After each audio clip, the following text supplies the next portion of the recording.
It's been almost exactly 2 years since The Force Awakens hit theaters, which means it's time for the next chapter in the Skywalker saga. Last year's Rogue One was an anthology film separate from the main story. For those who don't want to rewatch The Force Awakens, here's a quick recap in advance of The Last Jedi. If you haven't seen The Force Awakens, beware. Spoilers ahead. As the first movie in the Star Wars sequels trilogy, The Force Awakens follows the events of 1983's Ewok-filled Return of the Jedi. 30 years later, the good guys are in trouble again. Luke Skywalker is missing. Princess Leia, his sister, is now General Leia Organa, and she's fighting the evil First Order. The First Order is led by Kylo Ren, a suspiciously Darth Vader-like villain who even has Darth Vader's melted helmet as a sort of fun souvenir.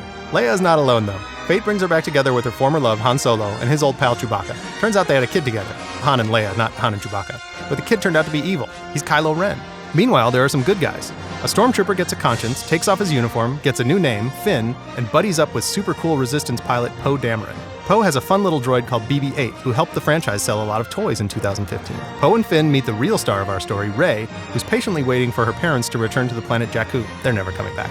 Grand adventures ensue, including a fantastic scene in Maz Kanata's cantina, where Rey has visions and an old lightsaber beckons her. She's a Jedi, in case that wasn't obvious yet. Rey eventually crosses paths with Kylo Ren, who's angry, but also senses the strength of her Jedi-ness. Kylo Ren meets up with his father, Han Solo, and murders him.